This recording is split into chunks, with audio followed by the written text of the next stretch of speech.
Magandang hapon po sa inyong lahat. Nandito tayo ngayon sa Ligao City. Itong pupunta nating lugar ay tinatawag nilang Kawa-Kawa. Ito ipapakita ko sa inyo mamaya kung yung lugar ng Kawa-Kawa at tatanungin natin si Christian kung bakit tinawag tong Kawa-Kawa o pwede natin matanong ibang tao dito na nakatira dito. Ito yung lugar po, ito yung daanan papunta po dun sa place na pasyalan na pupuntahan natin. Itong Kawa-Kawa ito ay naging maraming pupunta dito pag tuwing Semana Santa. Yun, pag Semana Santa maraming nagpupuntahan po mga turista o yung mga gustong bumisita at ang iba rin ay pupunta rito para rin yung mga penitensya minsan napunta rin dito at yung mga nagpipilgrimage din nagpupunta rin dito sa Kawa-Kawa. So mamaya papakita ko sa inyo yung lugar. So unang pagpasok mo dito sa main gate, ito munang attraction na makita nyo, yung simbahan po. Ito yung simbahan nila po dito. Yun po, yung unang attraction na makita mo pagpasok mo dito sa Kawa-Kawa. Ayun po. Papasok tayo at titingnan natin kung anong makita natin dito sa papasok tayo at titingnan natin kung anong makita natin dito sa loob ng simbahan. Ito po tayo papasok at titingnan natin kung ano makita natin dito at halika, tara guys, mga kasingko, pasok tayo. Ayun po, ito yung architectural nila. Pagpasok mo dito, ito yung church. Ayan, ayan po, at sa gitna po yung main altar po ng church na to. So pasok tayo sa gitna para magdasal tayo ng konti para sa ating pamilya at sa ating buhay. So napakaganda. Ayan. So tapos na ako mag-pray. Ito na po yung papakita ko sa iyo yung main altar po ng holy. Ito yung nakalimutan ko yung church na ito. Basta comment down below na lang po yung pangalan ng church na ito dito po sa Kawa-Kawa po. Ayan po. So nandito na tayo sa Kawa-Kawa. Ito yung first station na tinatawag nila. Mostly po pag mahal na araw po maraming pupunta dito mga pilgrimage. Ito yung first station of the cross, the Last Supper. Ayan po. So alam niyo na po ibig sabihin ng the Last Supper at yung history niya po sa Bible po. So ito po yung first station of the cross na pupuntahan natin. Medyo matarik yung daan kaya medyo hinihingil ako pag ako nagsasalita kasi nga medyo patas ng patas to. So tapos na tayo sa first station, susunod na yung second station. Habang pupunta kayo, may daanan kayo ditong mga souvenir shop, yung mga gusto nyo bilhin dito yan.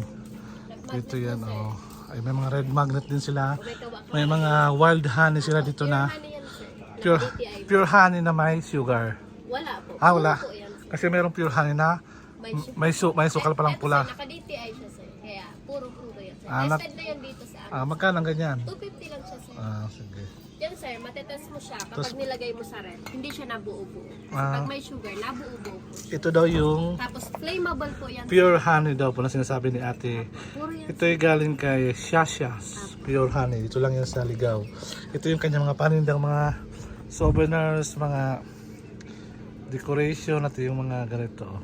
Pero dati nabili na ako ng ganito dati. Pero ay hindi ko na Dito sir, sa keychain, pwede siya lagyan ng pangalan. Yung mga kitchen, pwede din siya lagyan ng pangalan at yung mga beads po, nandito rin po siya. So, later, pagbalik namin.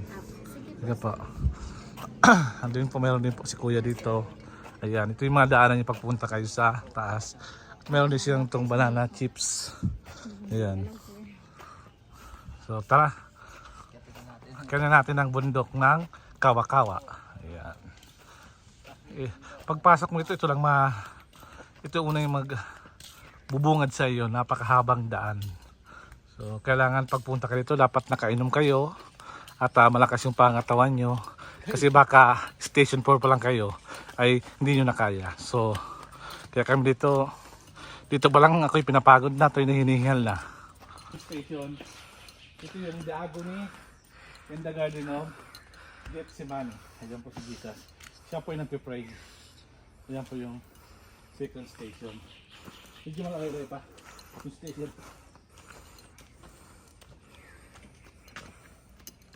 Punto ko na ka.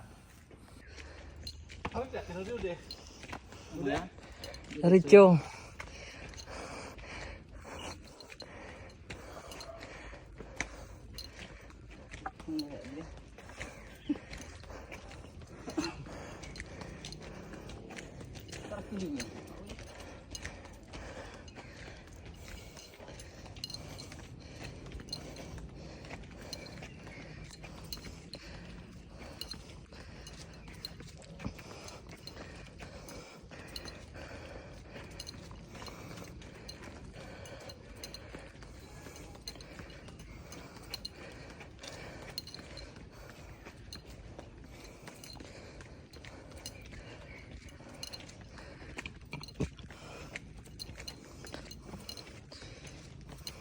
Station of the Cross. Ito ang tinatawag nila yung Jesus before the Sanderin. Kaya pili kang pahinga dito habang ikaw ay hinihingal. Ayan. Si Jesus. Siya po ay nilagyan ng pusas nung panahon ng Rosa Roma na lang.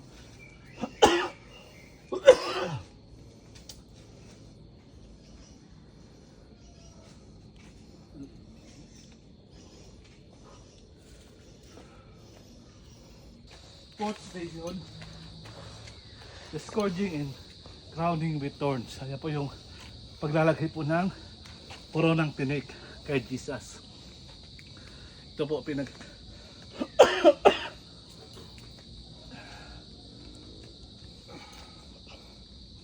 na pinapakita po yung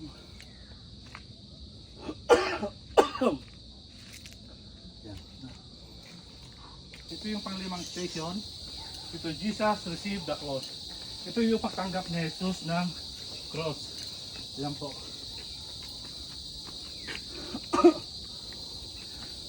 Pahingin ulit ng kaunti dito.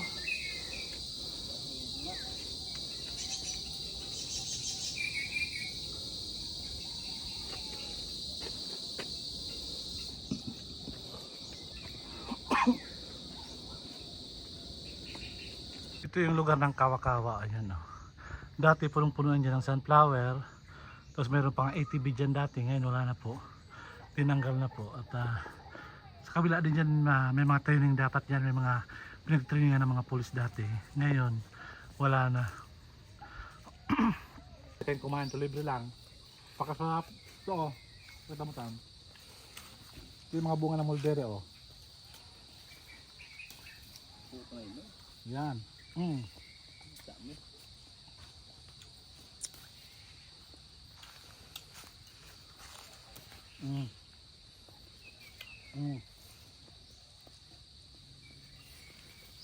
Pwede sa puso. Bulong. Sumay lang sa puso. May masakit.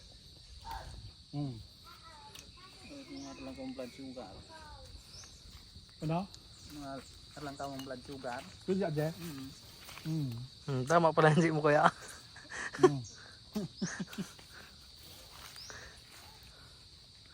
Ang daming hinog na bunga. Sayang, kaso yung pag-adabit yung puti, ingatan nyo ah.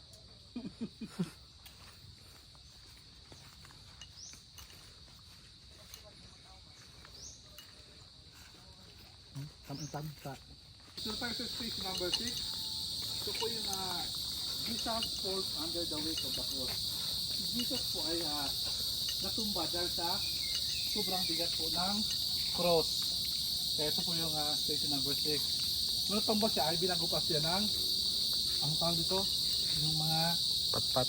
barangay tanod yan, mga militar. Mga soldiers ni Poncho. Poncho Pilato.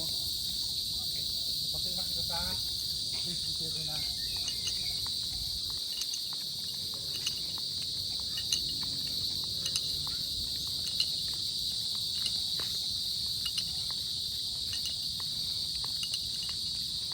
Sabi niya, Simon of Siren help Jesus to carry the cross. Nung, di ba, yung station na 6, di ba natumba si Jesus dahil sa bigat ng cross. Dito naman ay tinulungan ni Simon of Siren si Jesus para buhat muli yung cross pinagay sa kanyang balikat. Ito po yung station 7. Ay, 6. Ay, 7 pala.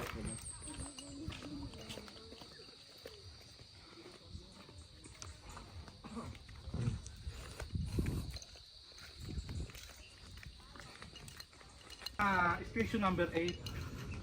Ito yung sabi dito sa station number 8 ay si Jesus meets the pious woman of Jerusalem. Sabi si Jesus daw dito na nakilala at nasalubong yung babae ng mga taga Jerusalem. Ayan po yung tatlong babae po, yung taga Jerusalem. Ayan, dito sa lubong sa Yesu Cristo. Ayan. So pupunta tayo sa susunod na station of the cross. Ito na yung station number 9. So ito yung tinatawag na station of the station number 9. Yung si Jesus nailed to the cross. Ito na yung panahon po na pinapako na po si Yesu Cristo sa cross. Ito yun ng mga Roman ba nang pumakot kanila? Yun po. Ito po yung pagpapako sa kay Jesus. Ito po yung kung paano po minustra po nung kung paano siya pinako. Di nakatumba muna siya, tapos ganyan po yung kanyang posisyon nung siya pinako sa krus. So diyan po ang station number 9. Opo. Ito na yung ito na yung station number 10. Ito po yung sinabi dito na si Jesus ay ito po yung paghingi ng tawad po ng isang magnanakaw na si ano pala to? Barabas ba ito? Ade? So magnanakaw, nagrepent siya kay Jesus na humingi siya ng kapatawaran sa kanyang nagawang kasalanan kay Jesus. Ito po yung number 10 na station, yung paghingi ng tawad ng isang magnanakaw. Ayan po. Siguro yung sa left side kasi yung kinakausap ni Jesus. Ayan po yung paghingi ng tawad po. Ito po yung station number 11. Ito yung Mary Indiana at the foot of the cross. Ito po yung si Mary, si Saint Mary, tapos si Saint Diana. Siya po ay bumisita po sa kay Panginoong Jesus nasa kanyang baba ng krus. Po yun. Yung pagbisita ni Mary Indiana, yung asawa po, para bisitahan si Jesus. Pang 12 sa station, the cross, si Jesus dies on the cross. Ito po yung panahon po na namatay na si Jesus sa cross.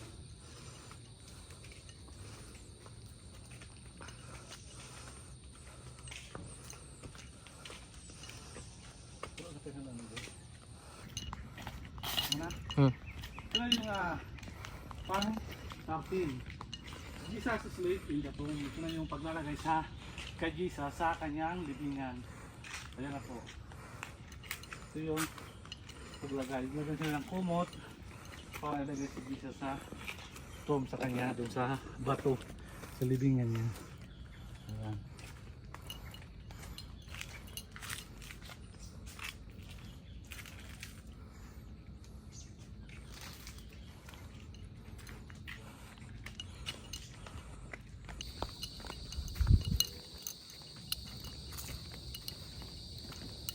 Na.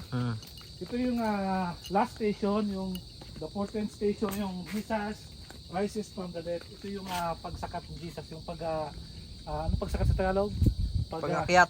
Pag-akyat ni Jesus sa langit. Ito na po yung last na station of the cross. So, kita kan. So, tulungan na ito.